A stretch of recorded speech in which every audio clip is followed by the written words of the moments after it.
The sharp pain shot through my wrist like a lightning bolt as I gripped the clinic's cold door handle, each throb a reminder of the previous night's horror. Behind me, my stepfather, James, cleared his throat, a sound that had become a chilling warning over the past 3 years, a signal of his simmering anger. My mother, her voice barely above a whisper, leaned in close. "Remember what we discussed, Sophia?" she murmured, her eyes flickering nervously between James and me, her hands trembling slightly. "It was a bicycle accident." I nodded, my throat tight, knowing the lie we were about to sell. At 22, I was still living at home, my master's degree unfinished, a choice that felt like my first mistake. My second? Daring to confront James about gambling away my college fund, the money that was supposed to secure my future.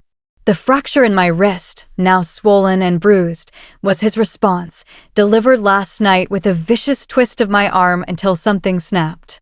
"You ungrateful little snitch," he had snarled, his face inches from mine, his breath hot with rage. "Your mother and I can spend our money however we damn well please." Now, sitting in the sterile waiting room of the physical therapy center, I rehearsed the story they had drilled into me. I fell off my bike, hit the curb at an awkward angle. My palms were sweaty as I recited it silently, the words feeling heavier with each repetition. Dr. Diana Kane, the therapist, entered the room, her sharp green eyes scanning my intake form with an intensity that made my stomach churn. In her mid-40s, she carried an air of quiet authority, her presence commanding respect in a way that made both my parents shift uncomfortably in their seats. "Interesting," she said, her voice calm but deliberate as she reviewed my x-rays. "You must have fallen at a very specific angle to create this particular fracture pattern." Her words hung in the air, heavy with unspoken questions. James stepped forward, all charm and feigned concern, his smile practiced but hollow. "Our Sophia has always been clumsy," he said smoothly. "Remember last year's incident with the stairs, honey?" I nodded, my jaw tight, remembering not just the stairs, but the car door accident, the fall, in the shower, each incident followed by the same mantra: family problems stay private. Dr. Kane's expression remained neutral, but a flicker of something suspicion, perhaps, crossed her eyes. "I'll need to examine Sophia alone," she said firmly. "Standard procedure." My mother opened her mouth to protest, her voice shaky. "That's not necessary," but Dr. Kane cut her off with a tone that brooked no argument. "Actually, it is. Patient privacy regulations." Once my parents were ushered out, the door clicked shut, and Dr. Kane turned to me, her gaze softening but piercing. "Let me guess," she said gently, "this isn't your first accident." I stared at my hands, the lie heavy on my tongue. "I fell off my bike," I mumbled, but the words felt hollow, unconvincing even to me. She pulled up another x-ray on her tablet, this one from 6 months ago, an emergency room visit for a shoulder injury. "See these distinctive marks here," she said, pointing to faint lines on the bone. "They're consistent with a specific type of trauma, one I saw frequently in my previous job." My throat tightened, my heart pounding. "Previous job?" I managed to ask. She set the tablet down, her voice steady but kind. "Before opening this clinic, I spent 12 years as a forensic specialist with the FBI, focusing on domestic violence cases. Sophia, bicycle accidents don't leave these patterns, but forceful wrist manipulation does." Tears welled up in my eyes, blurring my vision as the weight of her words settled over me. "You don't understand," I whispered, my voice cracking. "If I say anything, it'll get worse." Dr. Kane nodded, her expression one of quiet resolve. "I understand more than you think," she said. "But I've already documented everything, and unlike the ER doctors who treated you before, I'm not letting this go." A sharp knock at the door made me flinch, my heart leaping into my throat. James poked his head in, his smile forced. "Everything okay in here?" Sophia tends to exaggerate her pain. Dr. Kane's smile was cold, almost glacial. "Actually, I need to schedule several intensive sessions," she said, her voice steady. "The injury is more complex than initially reported." James's charm faltered for a moment. "That won't be necessary," he said smoothly. "We can handle her recovery at home." Dr. Kane didn't waver. I'm afraid you can't, she replied, pulling out a stack of forms. These patterns indicate possible nerve damage. Without proper treatment, she could lose significant function. I'm sure you don't want that on your conscience, Mr. Harrison.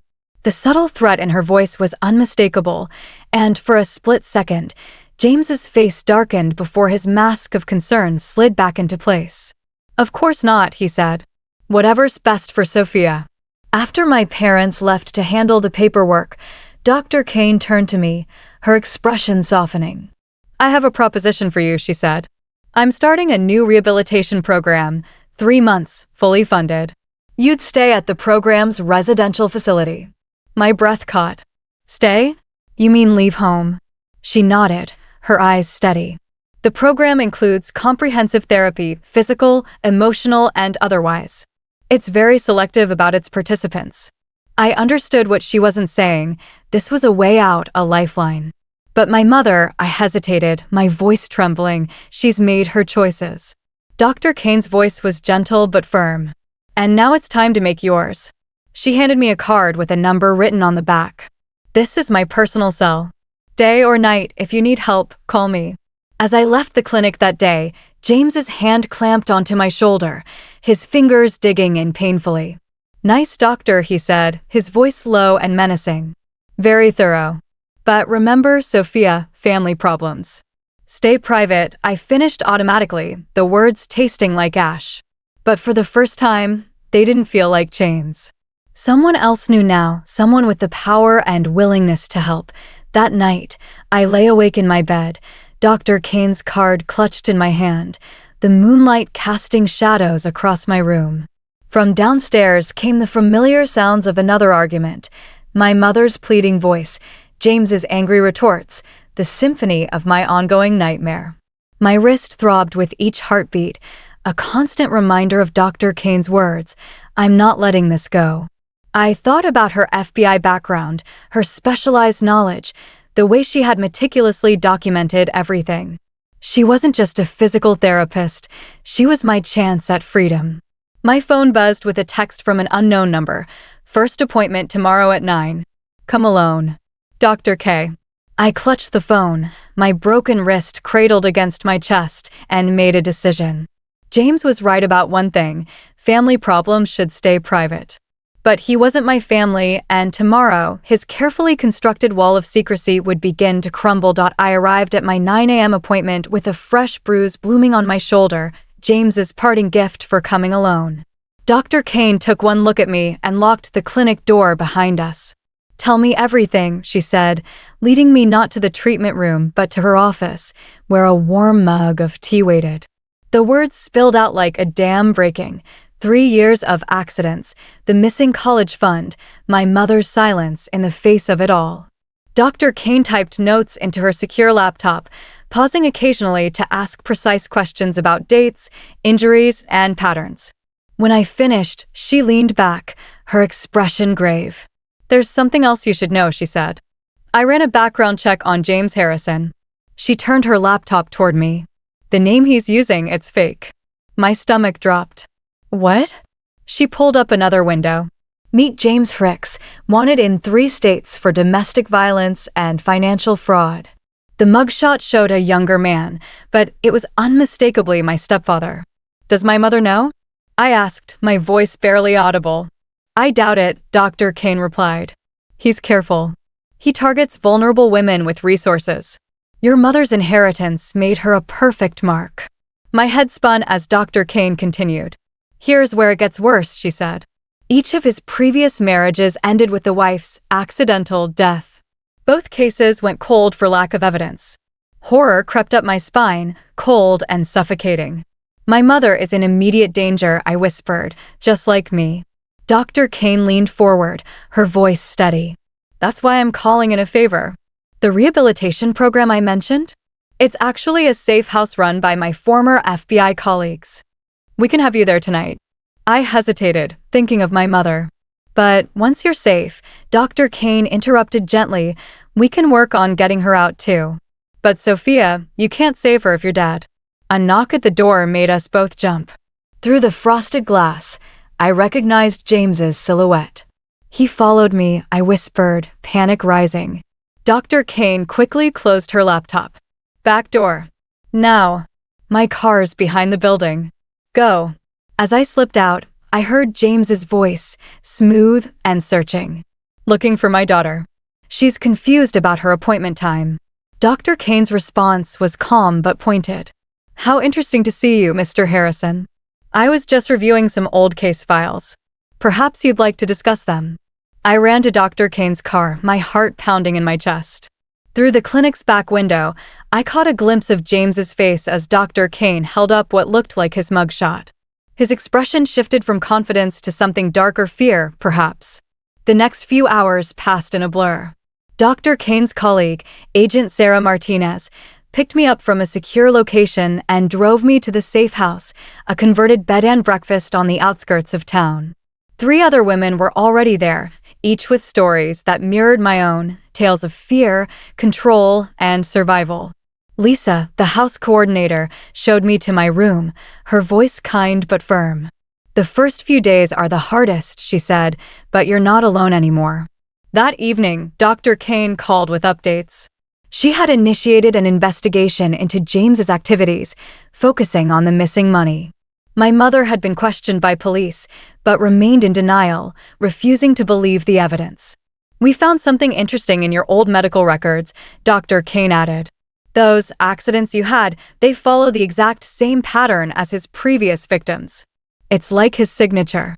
2 weeks into my stay at the Safe House, Agent Martinez burst into my room at midnight, her face grim. Your mother's in the hospital, she said. James tried to stage another accident. My heart stopped. Is she alive? I asked, my voice trembling. Thanks to a neighbor, Martinez replied. They heard the struggle and called 911. She handed me her phone, showing photos of financial documents. Your mother found his hidden laptop. These reveal everything: fake identities, stolen money, and plans for what he called his retirement fund life insurance policies on both you and your mother. I stared at the screen, my blood running cold. He was going to kill us both, I whispered. Martinez nodded. But now we have him. Your mother's statement, the financial evidence, your medical records, and Dr. Kane's documentation. It's enough. James remained at large for 3 more days, 3 agonizing days of jumping at shadows and doubled security. When they finally caught him at a bus station, ticket to Mexico in hand, his arrogant smirk finally cracked. The evidence was overwhelming. The trial came 6 months later. I stood in the courthouse, Dr. Kane beside me, as my mother testified against the man who had nearly destroyed us both. I was blind, she said, her voice stronger than I'd heard in years, tears streaming down her face. I chose to believe his lies because the truth was too frightening. But watching him hurt my daughter. She looked at me, her eyes filled with regret. That's a choice I'll regret for the rest of my life. James was sentenced to 25 years, and the evidence from my case helped reopen the investigations into his previous wives' deaths, leading to 2 additional life sentences. A year after my first visit to Dr. Kane's clinic, I stood outside the building, running my fingers over my fully healed wrist. Ready for your final checkup?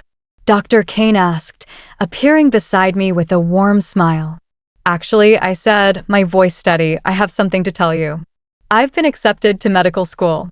I want to specialize in forensic medicine. Her eyes lit up. Following in my footsteps? Someone needs to help the next person who comes in with a bicycle accident, I replied, inside, as Dr. Kane examined my wrist one last time. We talked about the changes in our lives. The Safe House had grown into a full-fledged support center, with Dr. Kane serving as its medical director. My mother, after months of therapy, was rebuilding her life and our relationship, finding solace in art therapy. Her new apartment was filled with her paintings, vibrant canvases that told stories of healing. I'm sorry, she said that evening, not for the first time, as we sat together. I should have protected you. I hugged her tightly. We can't change the past, I said, but we can help protect others. She nodded at a canvas she was working on, a broken chain transforming into butterflies. For the Safe House, she explained. They asked me to teach art classes there. As I drove home, I thought about how a fractured wrist had shattered our silence, but rebuilt our lives. Dr. Kane's discovery hadn't just exposed James's crimes, it had revealed our own strength. My phone buzzed with a text from Dr. Kane. Got another bicycle accident coming in tomorrow. Want to assist? I smiled, remembering my own rehearsed lies from a year ago. On my way, I typed back. Because sometimes, the best way to heal isn't just to recover, it's to become the help you once needed. James had been right about one thing: family problems should stay private.